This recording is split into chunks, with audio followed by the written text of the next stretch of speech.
All right, thanks for coming back. Look at us, we're almost right on time. So it is my pleasure to introduce our third session and final session for today. I'd like to start by saying the future of technology in society is a big title for this panel. And we have lots of hope because these are our students. And so in many ways, it's perfect that our students talk to us about their views on the future. This session will explore students' research interests around complex normative questions that technological advances raise for the future, and the opportunities and challenges of interdisciplinary exchange for student researchers at a multifaceted, publicly funded university like the University of Toronto. And we'd also like to throw in maybe some of their views on the contributions that the Schwartz-Reisman Institute can make to support graduate student training and research. The moderator for this panel is Dr. Marcus Dubber, Professor of Law, Criminology, and Sociolegal Studies, and the Director of the Center for Ethics at the University of Toronto. Much of his work and his scholarship has focused on theoretical, comparative, and historical aspects of criminal law. He's published as an author or editor over 20 books and 80 papers. As co-editor of the forthcoming Oxford Handbook of Ethics of AI, and at the Center of Ethics, he has launched the Interdisciplinary Ethics of AI in Context Initiative and the Ethics of AI Lab. Please welcome Professor Marcus Dubber.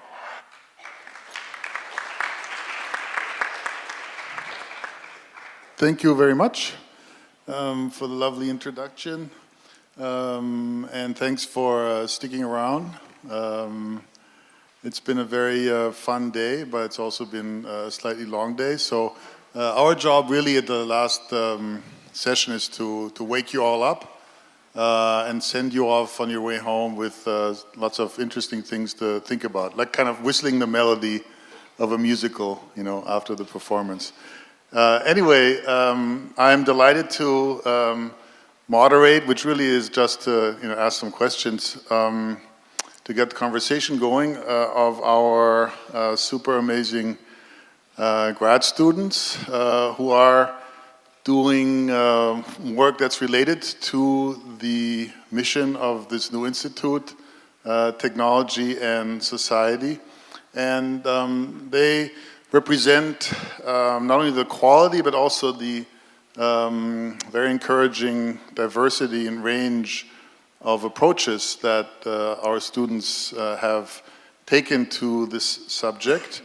And in this way, they also beautifully, I think, represent the ambition of the new institute, which is interdisciplinary at its very heart, and is designed to function as a forum and to encourage conversations about the important normative dimensions of technology and society. So I'm not going to spend a lot of time introducing them, but instead I'll just turn it over to them and ask them to introduce themselves and just share with us the exciting work they're doing in their fields or from their disciplinary perspectives. And then we'll be ready to get going and start our conversation. Thank you, Professor Dubber. I guess to introduce myself, my name is Michael Motala. I'll be going into my third year of the PhD program in the University of Toronto's Department of Political Science. I definitely came into this program with a very interdisciplinary educational and sort of professional perspective, and have come into political science and the sort of work I'm doing under the auspices of the Center for Ethics AI Fellowship through the lenses of law, ethics, political economy, and also moral philosophy. And this is sort of something I developed became interested in a few different professional roles. My first one was here at U of T working in a think tank and sort of working in securities law, the public service, et cetera. That's sort of how I guess my interest in the ethics of AI came to be. And currently I'm doing two related projects. The first one is for a book entitled The New Business Ethics. And in that book, I sort of asked the question, how and why can we reimagine the normative and practical foundations of the theory of corporate social responsibility and the practice of business ethics? And that's almost done, and hopefully will be forthcoming soon. And my other major project, which is what my dissertation's on actually, is on the new global tax governance, which looks at the effects basically of tax avoidance and evasion on sort of national treasuries as a result of the sort of tax avoidance practices by Google, Starbucks, and the like. So that's me. I was unaware.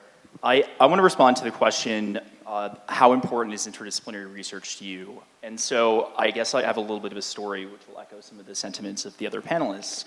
I think the origins of my passion for interdisciplinary research are highly sociological in nature, having studied in a professional journalism school, a professional law school, and also my native discipline of political science.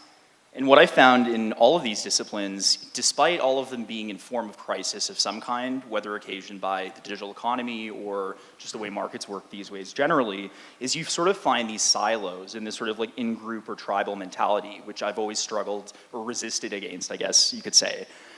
In journalism, I mean, I've written journalism before. When I was at J School at Columbia, they were like, oh, you're not a real journalist. I remember meeting with political scientists before I applied for the PhD here, and they were like, but are you sure you want to be a political scientist? And in law school, as one of my panelists, or one of the co-panelists mentioned, there very much is this sort of classical model of lawyering where it's like, you know, if you don't end up at McCarthy Tetrow, you're useless and you failed and, you know, have a nice life. So I think what I've been trying to do is resist that in many senses. And in my own research on various different topics that sort of brought me to this point, writing a tax law paper, writing a paper on Uber, I always ended up with the same question at the very end, which was sort of left unresolved, which basically at the highest level of generality is, you know, what is the constitution of a just economy? And I realized at that point that in order to answer that question, you would really need some robust interdisciplinary cross-fertilization. And the reason I guess I'm still passionate about it, because it is sort of my own side project without a supervisor, is because the more research you do in ethics, for example, the more you realize how it sort of cross-informs itself within ethics as a discipline, and how ethics and philosophy cross-informs all of the other disciplines and sort of provides us with this meta framework for, you know, unifying things into a more holistic, universally pragmatic form. So I think, you know, to sort of conclude, I'd say without this kind of, you know, essential cross-disciplinary fertilization, we're going to get nowhere.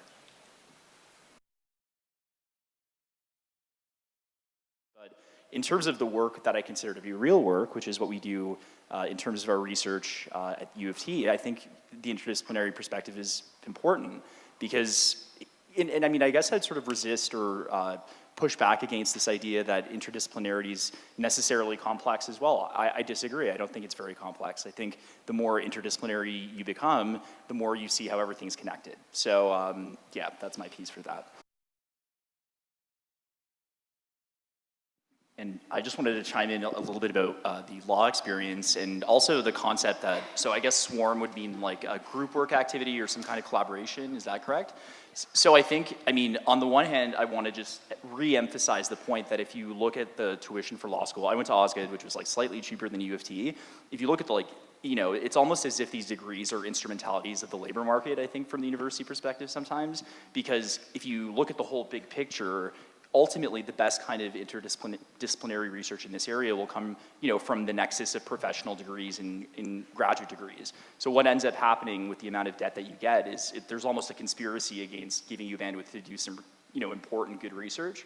And my second point is, I think, you know, my experience at the Center for Ethics has really showed me the importance of group work and the importance of meeting people, hearing new perspectives, et cetera, et cetera. But the raw truth is that to produce scholarship, you need alone time and you need the capacity to do so. So in my experience, you know, were it not for my stipend from Shirk, I wouldn't be able to do it. So it's difficult. So I guess my main research interest, or the overarching question that, you know, keeps me up at night is, you know, what is a just economy? And I sort of, I guess, touched on like the academic impetus for it, but the real motivation was actually from an activist experience working with constitutional lawyers on an LGBT activism project called the Just Society Report, which culminated in Prime Minister Justin Trudeau's apology, these law reforms, et cetera, et cetera. And one of the core issues we were dealing with then was what's known as there's a campaign against queer people in Canada's public service well up until the 90s. And so it wasn't illegal at the time necessarily, or maybe, there was basically a question of how do we retroactively analyze what happened in sort of an equitable terms. And that's what really got me into feminist relationality and sort of an Aristotelian virtue ethic. So that was kind of the impetus, but I think as it manifests in my research, as it's currently been written, it's really, I've seen the power of ethics in action in order, or in furthering the equity agenda, and I think that's the scholarly work we need to be focused on now.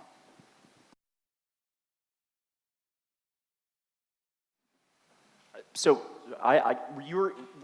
there's a big question. So were you asking about like managing the vulnerability of the graduate student experience in the context of your research, or is that sort of the thrust in general? Well, in addition to like a philosophy of care, which I think is important, like in terms of brass tacks, it is totally brutal. And I say this coming into this program with a very prestigious scholarship, that's $35,000 a year. The way that it works at the university, last year it was cool because the Liberals had sort of put in this sort of tuition reimbursement, but obviously Doug Ford came in and all of a sudden my OSAP's gone and all of the additional funding I got from the university. So when you get 11,000 and change once every 4 months, and then all of a sudden U of T comes over in January and takes another $8,700, it's kind of a fantasy to imagine you can live on like $3,000 for 4 months, right? So in practical brass tacks terms, like there's certain aspects of the way money is handled here.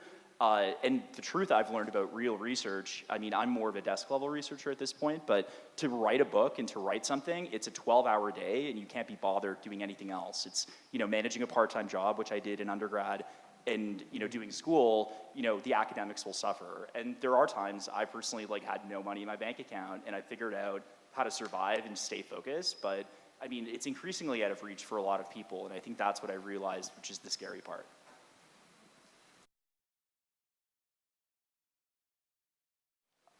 I think my answer to that question would, the best institutions I've been fellows of or associated with do two things to really attract me and rope me in, whether they have money or not. Money's not necessarily always important. It's caring and, meeting people who really genuinely have an interest in your success and trying to help you grow. It is a bit, it's not instrumental purely from their perspective, it's reciprocal.